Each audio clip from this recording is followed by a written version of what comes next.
नाम ले रहा हूँ ब्याज का, अभी मैंने साधारण ब्याज वर्ड यूज़ ही नहीं किया। मैं कह रहा हूँ ये 2 चैप्टर ऐसे होंगे जिनको बहुत डिटेल में और बहुत डीप जाकर मैं आपको पढ़ाऊँगा। ये 2 चैप्टर ऐसे हैं, मैं तारीफ नहीं कर रहा हूँ, ये 2 चैप्टर इसलिए बच्चे पढ़ने आते हैं मेरे पास ऑनलाइन ही, ये 2 चैप्टर करने पड़ेंगे।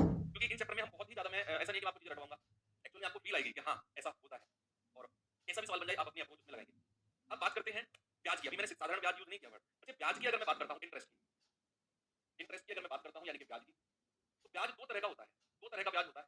एक होता है साधारण ब्याज, क्या होता है? एक होता है साधारण ब्याज, जिसको क्या बोलते हैं सिंपल इंटरेस्ट और एक होता है चक्रवृद्धि ब्याज, चक्रवृद्धि ब्याज यानी कि कंपाउंड इंटरेस्ट।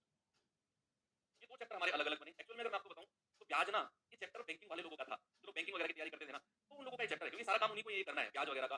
ब्याज यानी कि इंटरेस्ट वगैरह का सारा काम उन्हीं को करना है। किसमें कितना इंटरेस्ट जुड़ेगा, कितना नहीं जुड़ेगा। अब टॉपिक अच्छा था तो उठा लिया भाई, बाकी एग्जाम ने भी और इसको 2 पार्ट्स में विभाजित कर दिया, 2 पार्ट्स में डिवाइड कर दिया, सिंपल इंटरेस्ट और कंपाउंड इंटरेस्ट। अगर मैं एक ही लाइन में इनकी डेफिनिशन को क्लियर करूँ, बच्चे सिंपल इंटरेस्ट का मतलब होता है मूलधन पर ब्याज। केवल अगर केवल वर्ड मैं यूज़ करूँ तो ज़्यादा बेहतर रहेगा। केवल मूलधन पर मिलने वाला मिलने वाला ब्याज। अभी तो मैंने कुछ बोला ही नहीं है, अभी तो टर्म्स सारे लिखूंगा कि ब्याज क्या होता है, मूलधन क्या होता है, सारी चीजें पढ़ूंगा आपको। अभी तो जस्ट एक लाइन में मैंने लिखा केवल मूलधन पर मिलने वाला ब्याज। Interest interest interest gain on principal principal ये लिखना सॉरी प्रिंसिपल। ठीक है, बात करें अगर कंपाउंड इंटरेस्ट की, बात करें अगर कंपाउंड इंटरेस्ट की, तो इसको एक लाइन में मुझे डिफाइन करना है तो मैं कहूंगा कि ब्याज के ऊपर ब्याज, ब्याज के ऊपर ब्याज ही क्या होता है, चक्रवर्ती ब्याज। ब्याज के ऊपर ब्याज ही क्या होता है, चक्रवर्ती ब्याज। इंग्लिश वाले बच्चे लिख लेंगे interest on interest, interest on interest equals to compound interest. अब ये चैप्टर हमारा अलग है, ठीक है, इसको हम पढ़ेंगे अलग। अभी जो मैं शुरू करने जा रहा हूं, अभी मैं शुरू करने जा रहा हूं साधारण ब्याज, ठीक है, सिंपल इंटरेस्ट। इसके कुछ टर्म्स हैं, कुछ टर्मिनोलॉजीज हैं, पहले वो देखते हैं क्या क्या टर्म्स इसमें हम यूज करेंगे। बच्चे सबसे पहला टर्म आता है इसमें मूलधन। क्या आता है सबसे पहला टर्म? सबसे पहला टर्म आता है इसमें मूलधन। मूलधन मूलधन यानी कि प्रिंसिपल। अब मूलधन क्या होता है भाई, ये मानकर चलो आप किसी को पैसे दे रहे हो उधार, आप किसी को, अच्छा ऐसा है क्या, गौरव कुमार बीमा दुकानदार की गलत पीडीएफ चल रही है, ठीक है बच्चे मैं उसे अभी करेक्ट करा देता हूँ ना, आप मुझे बस एक ही सेकंड का टाइम दो।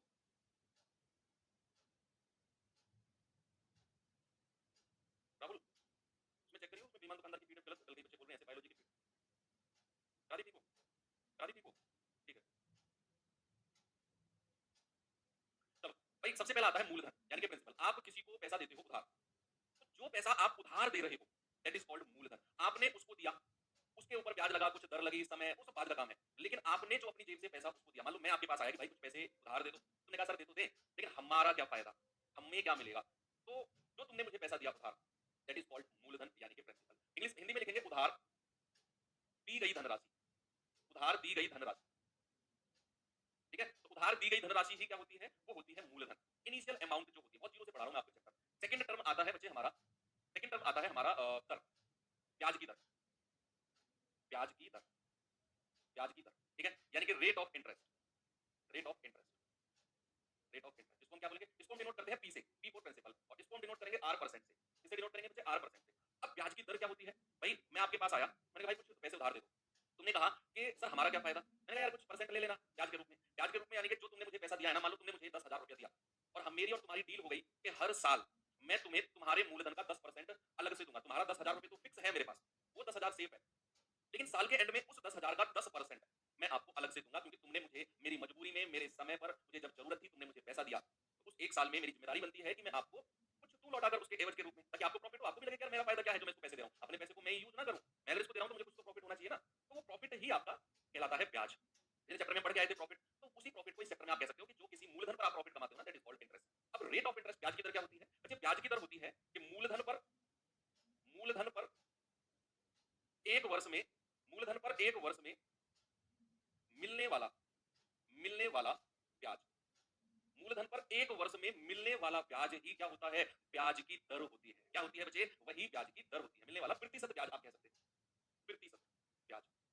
अब ठीक रहेगा कि मूलधन पर एक वर्ष में मिलने वाला प्रतिशत ब्याज ही क्या होता है, वो होता है ब्याज की दर। क्या होती है, ब्याज की दर। मान लो अगर मैंने कहा कि rate of interest, for example मैंने कहा रेट ऑफ इंटरेस्ट जो है वो 10% वार्षिक है।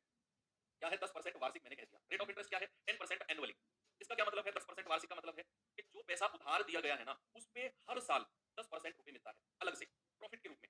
लाभ के रूप में जो पैसा आपने मुझे उधार दिया है ना, मैं उस पर हर साल आपको 10% दूंगा अलग से आपके प्रॉफिट के रूप में। That is called rate of interest. That is called rate of interest. ठीक है? और याद रखना पहली बात कि हाँ, इसको तो ऐसे ही रहने दो। इसको तो ऐसे ही रहने दो। इसको स्टार बनाकर अलग से आप लिख सकते हो। स्टार बनाकर, और मोस्ट इंपोर्टेंट चीज जो मैं अब आपको लिखवाने वाला हूँ, मोस्ट इंपोर्टेंट चीज लिखवाने वाला हूँ, साधारण ब्याज। साधारण ब्याज यानी कि सिंपल इंटरेस्ट प्रत्येक वर्ष, प्रत्येक वर्ष बराबर बराबर मिलता है। साधारण ब्याज प्रत्येक वर्ष क्या होता है? प्रत्येक वर्ष मिलता है बराबर।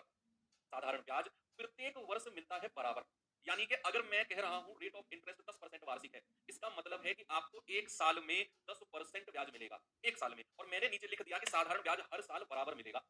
अगर मैं कह रहा हूं कि आपको एक साल में 10% ब्याज मिलता है, तो 2 साल में कितना मिलेगा? अब मैं कह रहा हूं, अब आपके दिमाग जो है ना, गदगद होने वाला है कि सर मजा आ गया। अभी तक तो मैं थ्योरी स्टार्ट कर रहा था, थ्योरी पढ़ा रहा था, जो हुई थी। अब मैं जो चीजें आपको पढ़ाऊंगा ना, मजा आ जाएगा। मैंने कहा कि अगर आपको रेट ऑफ इंटरेस्ट 10% वार्षिक है, इसका मतलब है कि आपको एक साल में 10% ब्याज मिल रहा है। और दूसरी लाइन में मैंने कहा कि ब्याज जो साधारण ब्याज है हर साल बराबर मिलेगा। तो अगर एक साल का 10%, तो 2 साल का कितना होगा? तो 2 साल का कितना होगा? आप कहेंगे सर दूसरे साल भी 10% मिलेगा, आपने ही तो कहा कि हर साल बराबर है। तो अगर पहली साल 10% है, तो दूसरे साल भी 10% होगा। अगर मैं कहूं 3 साल का ब्याज कितना होगा, आप कहेंगे सर एक साल का 10%, 3 साल का 30%। क्या आपको ये बात समझ में आई कि अगर मैंने कहा कि साधारण ब्याज हर साल बराबर लगेगा, इस बात का मतलब है कि जो समय है, जो हमारी ब्याज का रेट है, रेट ऑफ इंटरेस्ट है, वो समय से सीधा सीधा गुणा हो जाएगा। अगर आपको ब्याज चाहिए तो अभी मैं बहुत डिटेल में इसके में जाने वाला हूं। अभी जस्ट मैंने आपको ब्याज की दर के बारे में पढ़ाया है। तीसरा पॉइंट बच्चे हमारा आता है समय अवधि। क्या आता है? समय अवधि। समय अवधि इंग्लिश में क्या बोलते हैं? Time period. क्या बोलते हैं मेरे भाई? इंग्लिश में बोलते हैं टाइम पीरियड। ये क्या होता है समय अवधि? यानी कि समय अवधि का मतलब है कि कोई भी धनराशि या कोई भी मूलधन कितने समय के लिए ब्याज पर दिया गया है ना? कितने समय के लिए मूलधन या प्रिंसिपल मूलधन कितने समय के लिए, कितने समय के लिए ब्याज पर दिया जाता है, ब्याज पर दिया जाता है, दिया जाता है। वही क्या होता है? वही आपकी समय अवधि यानी कि टाइम पीरियड होता है।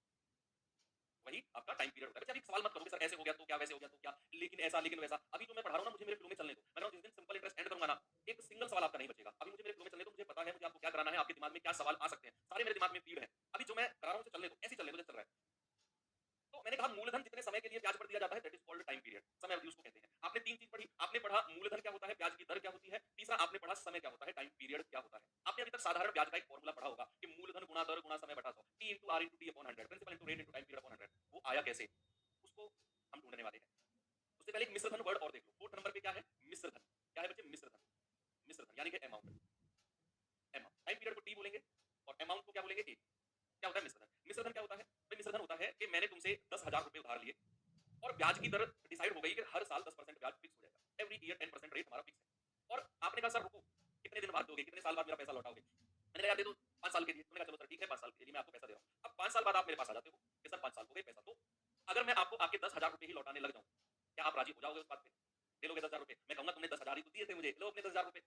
आप कहोगे सर ऐसा थोड़ी होता है, ब्याज आप ही से पढ़े हैं हम, ऐसा थोड़ी मान लेंगे हम कि हमने 10,000 दिए थे, 5 साल आपने उनको यूज किया मेरे 10,000 रुपए को और 5 साल बाद आप 10,000 वापस दे रहे हो मेरे। ऐसे थोड़ी होता है। शुरू में एक बात और फिक्स हुई थी सर हमारी कि 10% हर साल ब्याज मिलेगा, है ना? तो जब आप मेरे पास पैसे लेने आए 5 साल बाद, तो आपने अपना मूलधन तो लिया ही लिया और जो 5 साल का ब्याज था वो भी लिया। तो आप मेरे पास से दो चीज लेकर गए, अपना 10,000 रुपए, अपना मूलधन, और जो पूरे 5 साल का ब्याज था वो दोनों मिलाकर आप मुझसे लेकर गए। माने ही नहीं आप। तो जो दोनों चीज आप मेरे पास से लेकर गए वो दैट इज कॉल्ड मिश्रधन। क्या बोलेंगे उसको? उसको बोलेंगे अमाउंट। यानी कि अमाउंट का मतलब होता है बच्चे मूलधन। अमाउंट का मतलब क्या होता है? मूलधन प्लस ब्याज। मूलधन प्लस ब्याज, ये दोनों जुड़कर क्या बनाते हैं? ये दोनों जुड़कर बनाते हैं अमाउंट। क्या बनाते हैं? ये दोनों मिलकर बनाते हैं अमाउंट। तो जब भी अमाउंट की बात होगी तो समझ जाना आपसे वो मूलधन प्लस ब्याज दोनों मिलाकर बात कर रहा होगा। अब कुछ स्टार वाली चीज है कि हमेशा याद रखना जो आपका मूलधन यानी कि प्रिंसिपल होगा, हमेशा 100% होगा। मूलधन को यानी कि प्रिंसिपल को हम 100% मानकर चलेंगे ऑलवेज। मैंने क्या कहा है? मत करो ऐसे कमेंट यार, अगर आप दे रहे हैं क्या बोल रहे हो? गांव में तो मंथली इंटरेस्ट लेते हैं। अरे सब पढ़ाऊंगा भाई साहब, काहे टेंशन लेते हो? अभी पहले ये तो सीख लो ब्याज होता क्या है, सब चीज पढ़ाऊंगा। गांव में कैसे पैसा लेते हैं, क्यों लेते हैं, कैसे वो कैलकुलेट होता है, वो चक्रवर्ती ब्याज लेते हैं गांव में जो लेते हैं, बड़े तेज होते हैं गांव के लोग। सिंपल इंटरेस्ट पे बात नहीं बनती उनकी, चक्रवर्ती ब्याज पे बनती है ना? तो मूलधन हमेशा अपने आप में क्या होगा? मूलधन हमेशा अपने आप में होगा 100%। क्या होगा? 100%। ओके, अब ये सारी चीजें पढ़ी। अब थोड़ा सा इसके बारे में एक बार इसको पढ़ो, लाइन फिर से पढ़ो इसको। कह रहा है साधारण ब्याज प्रत्येक वर्ष बराबर मिलेगा। साधारण ब्याज प्रत्येक वर्ष बराबर मिलेगा। अब मैं इस चीज को थोड़ा सा और डिटेल में आपको पढ़ाने वाला हूँ। भाई मैंने आपसे बोला कि रेट ऑफ इंटरेस्ट, किसी भी मूलधन पर ब्याज की जो दर है ना बच्चा, वो 10% है। और ये मैंने कह दिया ये वार्षिक है। दरअसल होता क्या है, जब हम ये चैप्टर पढ़ रहे होते हैं ना, साधारण ब्याज और चक्रवर्ती ब्याज, इसमें ज्यादातर क्वेश्चन जो रेट ऑफ इंटरेस्ट दिया होगा ना वो वार्षिक दिया होगा। क्यों? क्योंकि मैंने आपको शुरू में बताया कि ये दोनों चैप्टर कहाँ से लिए गए हैं, बैंक से। और बैंक नॉर्मली ब्याज लगाता है कौन सा, वार्षिक, यानी कि एनुअली ब्याज लगाता है बैंक। तो इसमें आपको ऑलमोस्ट क्वेश्चन जो मिलेंगे वो वार्षिक ब्याज के मिलेंगे, कुछ रहेंगे छमाही तिमाही, हर महीने, 8 महीने, 7 महीने, बाद की बात है। लेकिन नॉर्मली इसको नॉर्मली इसको हम देखेंगे वार्षिक ब्याज, यानी कि हर साल कितना ब्याज मिल रहा है, 10%। देखो, रेट ऑफ इंटरेस्ट जहां भी आपको दिखे, ब्याज की दर जहां भी आपको दिखे, कितना भी परसेंट दिया हो और उसके आगे लिखा हो वार्षिक, इसका मतलब समझ जाना, अगर मैंने लिखा है 10% वार्षिक, मतलब कि एक साल में कितना ब्याज मिल रहा है, सर 10% मिल रहा है। अगर मैं कहूं कि रेट ऑफ इंटरेस्ट 5% वार्षिक, मतलब कि एक साल में 5% ब्याज मिल रहा है। और एक लाइन को तो साधारण ब्याज के सर के ऊपर सेट कर दो कि साधारण ब्याज हर साल बराबर मिलेगा, हर साल। अगर मैंने कहा कि रेट ऑफ इंटरेस्ट 10% है और टाइम पीरियड जो है बच्चे वो 3 वर्ष है, तो जरा मुझे बताना प्रतिशत ब्याज कितना होगा, प्रतिशत ब्याज कितना होगा। जल्दी से आप मुझे बता दो कि अगर रेट ऑफ इंटरेस्ट हमारा 10% है और टाइम पीरियड हमारा 3 साल है, तो प्रतिशत ब्याज 3 साल में कितना परसेंट ब्याज आपको मिलेगा। देखो 10% वार्षिक का मतलब है एक साल में 10% ब्याज मिलता है जी। तो मैंने कहा 3 साल में कितना मिलेगा, तो आप कहेंगे सर 3 साल में मिलेगा 3 × 10%, यानी कि सर 3 साल में प्रतिशत ब्याज मिलेगा 30%। कितना मिलेगा, 30%। और दूसरी बात आप मुझे बताओ, ये 30% किसका, भाई वो कौन सी वैल्यू है जिसका 30% मैं निकालू, किसका, किसका 30% बताओ, किसका 30% निकालूं, ये तो प्रतिशत ब्याज है। अगर मैं कहूं केवल ब्याज, केवल ब्याज बताओ, या केवल साधारण ब्याज, केवल साधारण ब्याज की मैं बात करूं, तो किसका 30%, किसका। आप कहेंगे सर मूलधन का 30%, जो पैसा उधार दिया गया है उसका 30%, भाई उसी का ही तो 30% है, प्रिंसिपल का 30%। यानी कि अगर मैं साधारण ब्याज कहूंगा तो मैं कहूंगा प्रिंसिपल का कितना, 30% को मैं ऐसे लिख दूं 3 × 10%, थोड़ी देर के लिए ऐसे लिख दूं 3 × 10%, कोई प्रॉब्लम है किसी को, किसी को प्रॉब्लम नहीं है। तो मूलधन को तो पी ही रहने दो। 3 क्या था, 3 हमारा टाइम पीरियड था, और 10% क्या है, 10% हमारा R% है, और इसको मैं लिख सकता हूं R/100। भाई परसेंट को मैं क्या लिख सकता हूं, परसेंट को मैं लिख सकता हूं R/100।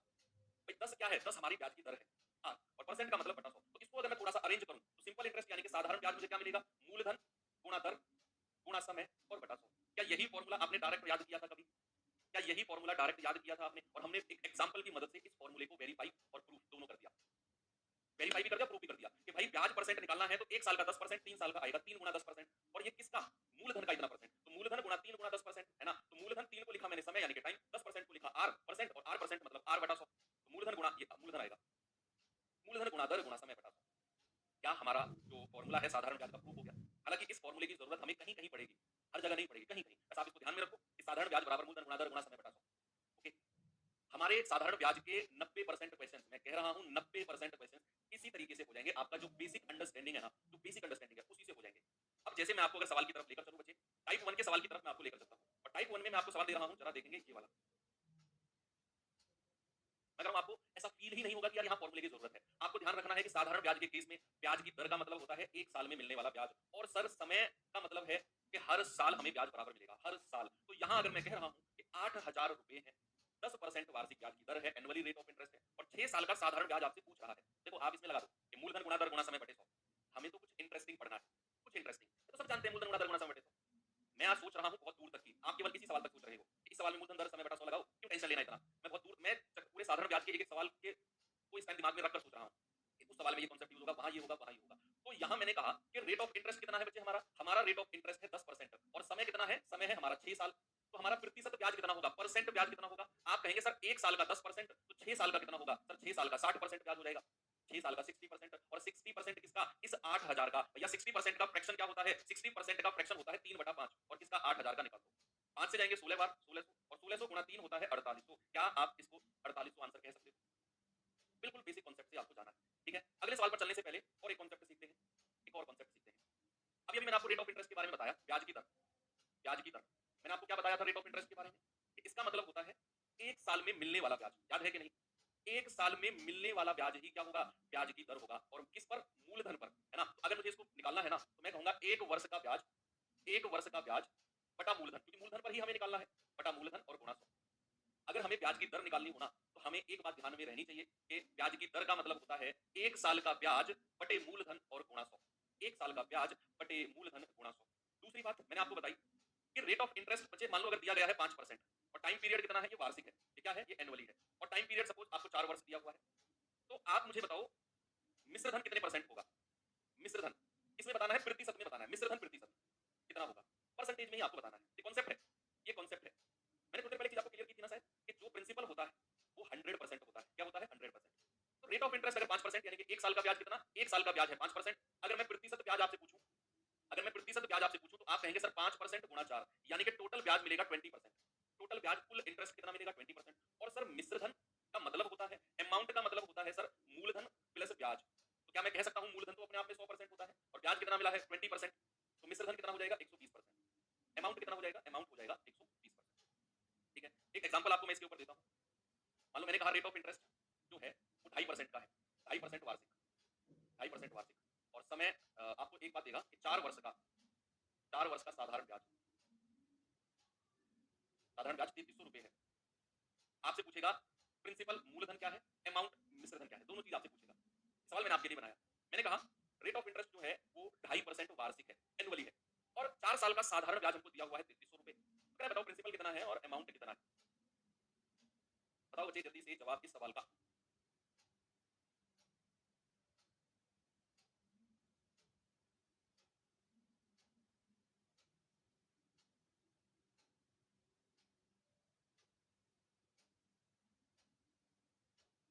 आप समझ गए क्या मैं कहना चाह रहा हूं। मैंने आपसे बोला कि ब्याज की दर है 2.5% वार्षिक, हमें समय दिया है 4 साल। तो आप जरा मुझे बताना कि परसेंट ब्याज कितना होगा, ब्याज कितना परसेंट मिलेगा, प्रतिशत ब्याज। आप कहेंगे कि सर 1 साल का है 2.5%, तो 4 साल का कितना होगा, सर 4 साल का होगा, 4 साल का होगा हमारा 10%। 4 साल का ब्याज कितना होगा, 4 साल का ब्याज होगा 10%, 10%। ओके, और 4 साल का ब्याज 10% है, हमको तो 4 साल का ब्याज 3300 रुपए दे रखा है, तो क्या मैं ये कह सकता हूं कि 10% की वैल्यू 3300 रुपए है, 10%। अच्छा 1% की वैल्यू कितनी होगी, 0 से 0 काटो तो 330। अगर मैं प्रिंसिपल यानी कि मूलधन की बात करूंगा वो तो 100% होता है सर, भाई 1% अगर 330 आ गया तो 100% कितना होगा, 330 गुणा 100, 33,000। अगर मैं अमाउंट की बात करूंगा 1% 330 है, अमाउंट कितना होता है 110%, होगा कि नहीं। अमाउंट का मतलब क्या है, अमाउंट का मतलब है मूलधन यानी कि 100% और प्लस ब्याज यानी कि 10%। तो 100% प्लस 10% अमाउंट बनेगा 110%। 110% हमें चाहिए 110% की वैल्यू, तो 110 गुणा 1% 330, वो जीरो लास्ट में, 11 दिया 33, 11 दिया 33 और 3 36, यानी कि अमाउंट बन जाएगा 36,300 रुपए। अब इसी सवाल को अगर मैं थोड़ा सा चेंज कर दूं, थोड़ा सा मैं इस सवाल को चेंज कर रहा हूं, मैं सब रफ कर रहा हूं, यहां से सब कुछ रफ कर रहा हूं इतना, और ये मैं रफ कर रहा हूं।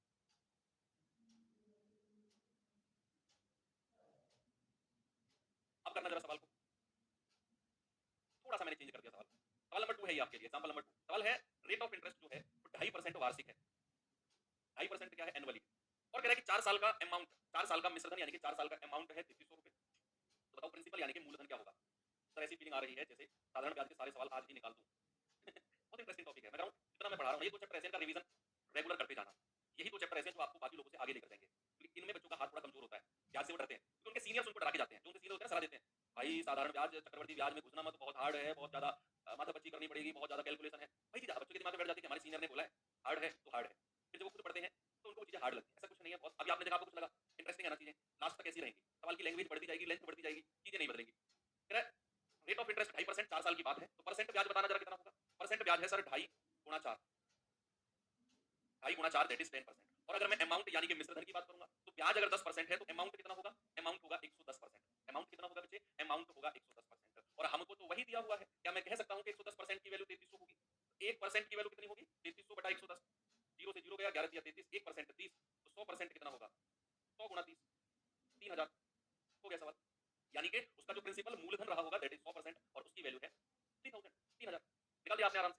सवाल आगे बढ़े, चलो इस सवाल पे आएंगे जरा। 10% निकाला है 2.5 को 4 से गुणा करके, किट्टू की जान पूछ रहे हैं, किट्टू की जान 2.5 गुणा 4, 2.5 चौके 10, 75,000 की राशि पर 2 सही 5/3% वार्षिक ब्याज की दर से 5 साल की अवधि के लिए साधारण ब्याज कितना होगा। यानी कि 2 सही 5/3% वार्षिक यानी कि 1 साल में इतना ब्याज मिलेगा, 1 साल में। तो बच्चे 1 साल में ब्याज इतना है, और अगर मुझे परसेंट ब्याज बताना है, प्रतिशत ब्याज, तो 3 दूनी 6 और 5 11/3%, तो 1 साल का है। समय कितना है 5 साल, तो ब्याज मिलेगा सर 11 पंजे 55/3%। तो 5 साल में टोटल ब्याज कितना मिलेगा, 5 साल में टोटल ब्याज मिलेगा 55/3%। और वही आपसे पूछा है मूलधन कितना है 75,000। तो क्या हम ये कह सकते हैं कि 75,000 गुणा 55/3, और परसेंट को हटाएंगे तो नीचे 100 आ जाएगा। भाई परसेंट को हटाएंगे तो नीचे क्या आ जाएगा, 100 आ जाएगा, 100 आ जाएगा।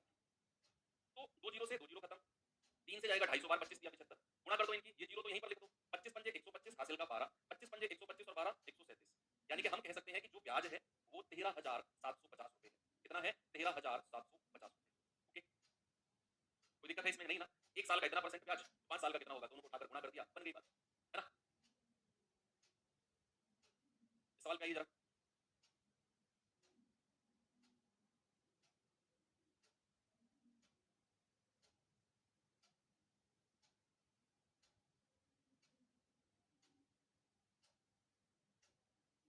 ₹27,000 पर चौथे सही 2/3% प्रति वर्ष की दर से 8 महीने का साधारण ब्याज क्या होगा? 8 महीने का। देखो सबसे पहले तो हमको पता होना चाहिए कि महीने को वर्ष में कैसे बदलते हैं। अच्छा अगर आपके पास ए महीना दिया हुआ है, ए महीने दिए हुए हैं और मुझे इनको वर्ष में बदलना है। एक वर्ष में कितने महीने होते हैं? 12, तो 12 से डिवाइड कर दो। ये वर्ष में बदल जाएगा। कितने भी महीने आपको दे रखे हो, अगर आपको वर्ष में बदलने हैं तो 12 से डिवाइड कर दो। क्या कर दो? 12 से डिवाइड कर दो, तो वर्ष में बदल जाएंगे। सवाल देखिए, क्या 27,000 पर 14 सही 2/3% प्रति वर्ष की दर से 8 महीने का साधारण ब्याज बताओ क्या होगा? 8 महीने को वर्ष में अगर मैं लिखूंगा तो ये हो जाएगा 8/12 वर्ष। क्या हो जाएगा बच्चे? 8/12 वर्ष। 4 दूनी 8, 4 दिया 12। क्योंकि हमें जो ब्याज की दर दी हुई है ना, वो प्रति वर्ष की दी हुई है, हर साल की। यानी कि एक साल में इतना परसेंट ब्याज मिल रहा है। 8 महीने का मतलब है 2/3 साल में कितना मिलेगा? 2/3 साल में। तो परसेंट ब्याज कितना होगा बच्चा? परसेंट ब्याज आप कहेंगे सर 14 3 42 और 2 44/3% और समय कितना है? 2/3%। 2/3%। ये हो जाएगा 44 दूनी 88/3 दिया 9%। तो हमारा प्रतिशत ब्याज कितना हो गया? 88/9%। हमारा जवाब होगा ऑप्शन नंबर डी। हालांकि जिसमें सवाल देखकर ही समझ गया था कि ऑप्शन नंबर डी आंसर होगा। क्यों? क्योंकि हमें निकालना है 14 3 42 और 2 44/3%। मेरा आंसर 44 का मल्टीपल होना चाहिए। 44 मतलब मेरा आंसर 11 का मल्टीपल होना चाहिए। 44 में एक 11 भी छुपा हुआ है। भाई मुझे इवेंचुअली मुझे इस परसेंट की वैल्यू बतानी है 88/9% और 88 का मतलब है 11 8 88। तो मेरा जवाब जो होगा वो 11 से कटना चाहिए। क्या 11 से कटता है? नहीं। 11 से कटता है 3 2 5 नहीं। 2 1 3 और 6 का डिफरेंस नहीं। 4 2 6 और 6 का डिफरेंस 0। यही है जो 11 से कटता है। ठीक है? तो परसेंट ब्याज आ गया 88/9%। अब हमारा यही तो करना है हमें 27,000 गुणा 88/9 और परसेंट को हटाया तो बटा 100 हमने ये कर दिया। 2 जीरो से 2 जीरो 9 से जाएंगे 9 दिया 27 और 0 3 की गुणा करेंगे 3 8 24 2 3 8 24 और 2 26। ये आ गया 26 तो 40 ऑप्शन नंबर डी हमारा सही। ठीक है आगे बढ़े। ये सवाल करिए जरा। नहीं ये करो आप पहले, तो बाद में करेंगे।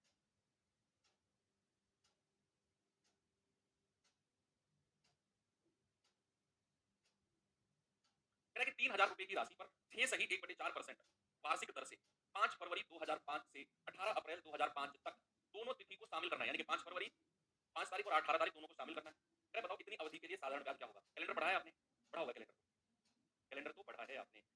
नॉर्मल ईयर साधारण वर्ष में कितने दिन होते हैं टोटल पूरे वर्ष में? 365। और लीप ईयर में कितने टोटल दिन होते हैं पूरे वर्ष में? 366।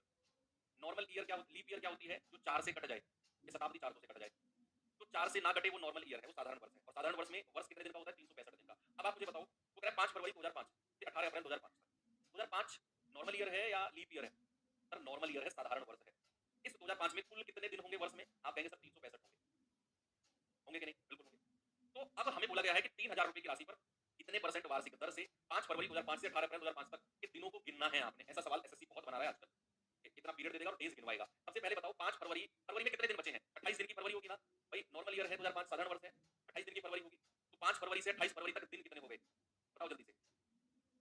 5 फरवरी से 18 फरवरी तक 15 और 8 23 और 1 24 24 दिन होंगे ना, क्योंकि 5 तारीख को भी हमें रखना है।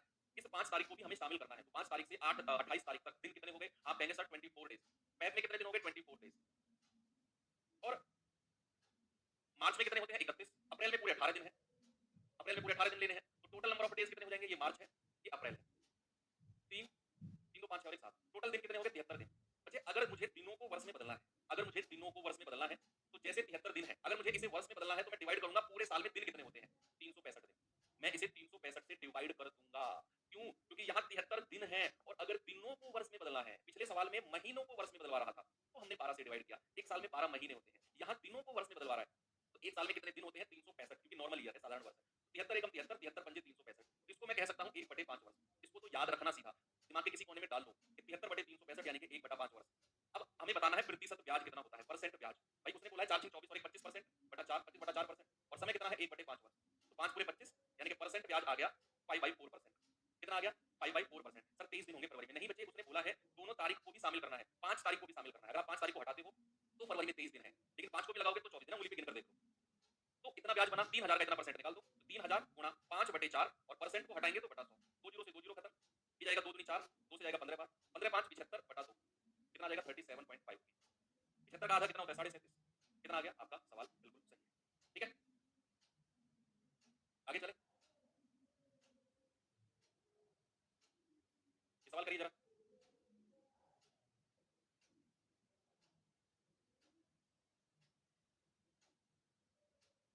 करिए जरा सवाल को। कह रहा है कितनी धनराशि, हमें पूछ रहा है कि मूलधन कितना, कितनी धनराशि 5 वर्षों में 5 ईयर्स में 6% वार्षिक साधारण ब्याज की दर से 1800 रुपए का ब्याज अर्जित करेगी। यहाँ 1800 रुपए ब्याज मिल रहा है और किस रेट से? 6% से। और कितने साल में? 5 साल में। एक सवाल मैंने अपनी तरफ से कराया था 3300 रुपए वाला, तो 3300 रुपए वाला जो मैंने अपनी तरफ से कराया था, यही तो सवाल है वो कि यहाँ पर हमारा रेट ऑफ इंटरेस्ट कितना है? 6% वार्षिक। समय कितना है? 5 वर्ष। तो जरा मुझे बताना प्रतिशत ब्याज क्या होगा? प्रतिशत ब्याज आप कहेंगे सर प्रतिशत ब्याज होगा 6 पंजे 30%, भाई गुणा कर दो दोनों को। और हमें दिया हुआ है 1800 रुपए का ब्याज है, 300 का ब्याज है। तो क्या मैं कह सकता हूँ कि 30% बराबर 1800? 1% बराबर कितना होगा? 1800 बटा 30, 3 सिंह 18 यानी कि 60। तो 100% कितना होगा? 100% होगा 60 गुणा 100, यानी कि ये हो जाएगा 6000। कितना होगा बच्चे? ये हो जाएगा 6000, बिल्कुल सही जवाब। हमारा मूलधन कितना होगा? हमारा मूलधन होगा 6000।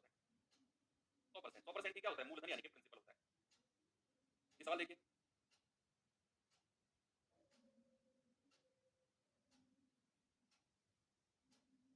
सवाल कह रहा है 14.5% वार्षिक साधारण ब्याज की दर पर निवेश की गई धनराशि 6 वर्ष बाद 13,464 हो जाएगी। जो मैंने सर्कल किए हैं ना, इंग्लिश और हिंदी दोनों में, sum of money invested at 14.5% annual simple interest becomes, और हिंदी में हो जाती है। ये वर्ड ध्यान रखना। ये वर्ड पता है क्या होगा? ये वर्ड बताएगा कि आप अमाउंट की बात कर रहे हो। आप अमाउंट की बात कर रहे हो। अगर वो कह रहा है ना कि 6 वर्ष बाद 13,464 हो जाती है का मतलब है कि 6 साल में ये 13,464 जो है ये मिश्र धन है, ये अमाउंट है ना? बिकम्स इतना, तो ये अमाउंट की बात, ये वर्ड जहां भी जिस भी सवाल में मिले समझ जाना वो अमाउंट की बात कर रहा है। किसकी? अमाउंट की बात कर रहा है, ठीक है? तो हमें 6 साल का मिश्र धन दिया हुआ है इतना, है ना? तो हमें प्रतिशत ब्याज कितना होगा? परसेंट इंटरेस्ट कितना होगा? आप कहेंगे सर 1 साल का 14.5% और समय दिया हुआ है 6 साल, तो 6 पंजे 30, हासिल का 3, 6 चौक 24, 3 27, 6 कम 6 तो 8, 87.0 यानी कि 87% ही है। तो हमारा ब्याज कितना मिल गया? 87%।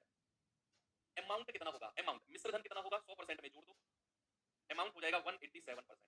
अमाउंट कितना हो जाएगा बच्चे? 187%। और वही तो हमको दिया हुआ है, वही तो दिया हुआ है भाई साहब कि 187% की वैल्यू कितनी है? 13,464। तो 1% की वैल्यू कितनी होगी? 13,464 बटे 187। डिवाइड करोगे आप इसको तो 100% कितना आ जाएगा? ये यूनिट डिजिट से भी आप जा सकते हो। यूनिट डिजिट आपने पढ़ा है ना? 187 का यूनिट डिजिट 7 है और इसका यूनिट डिजिट 4 है। तो 7 का पहाड़ा पढ़ो और 4 कब आता है? 7 दूनी 14, यानी कि यूनिट डिजिट 2 रहना चाहिए। जीरो को तो छोड़ो, जीरो से हटो, आगे आओ। यहाँ 6 है, यहाँ 8 है, यहाँ 5 है और यहाँ 2 है, यानी कि 7 का पहाड़ा 2 बार ही गया होगा। 7 दूनी 14, तभी यूनिट डिजिट मैच करेगा। अभी ऐसी कैलकुलेशन है ना, तो यूनिट डिजिट चेक कर लिया करो। तो यहाँ 7 है, यहाँ 4 है, तो 7 का पहाड़ा 7 दूनी 14, यानी कि 2 बार में जाके कटा होगा। तो यहाँ 5, यहाँ 8, यहाँ 6, यहाँ तो यूनिट डिजिट मैच होते ही नहीं। यहीं पर मैच हुआ है, मेरा आंसर यही हो जाएगा। आप काट के देख लेना, 1% की वैल्यू 72 बार कटेगा, ये पूरा 72 बार कटेगा। तो 100% कितना हो जाएगा? 100% हो जाएगा 72 गुणा 100, यानी कि 7200। और 100% ही क्या होता है बच्चे? 100% ही प्रिंसिपल यानी कि मूलधन होता है। ये यूनिट डिजिट सम डिविजिबिलिटी रूल ये किस लिए पढ़ाए गए थे? इसलिए तो पढ़ाए गए थे ताकि आपकी कैलकुलेशन को आसान बनाए। अच्छा आपको डालना है इनका। ये सवाल करिए।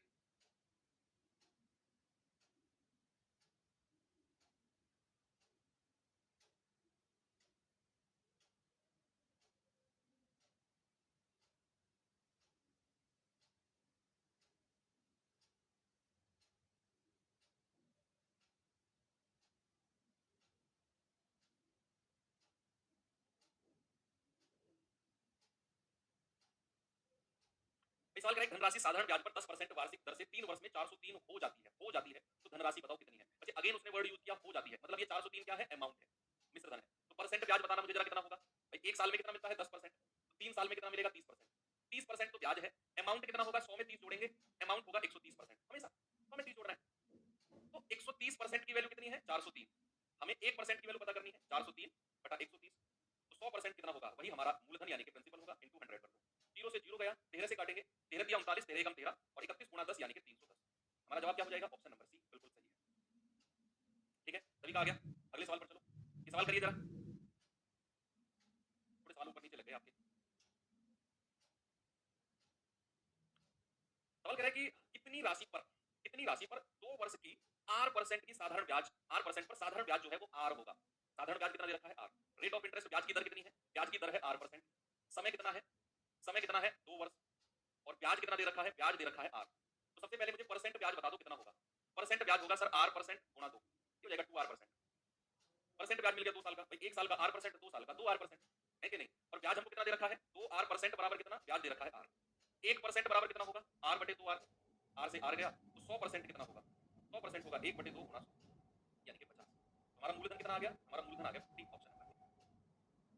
तो सिंपल था, इसमें तो कुछ था ही नहीं, चीजें बड़ी आसान थी। 1 साल का ब्याज R%, 2 साल का हो जाएगा 2R%। ब्याज हमें आर दिया हुआ है, तो 2r% बराबर आर, 1% कितना, 100%, 50। ये सवाल देखिए जरा।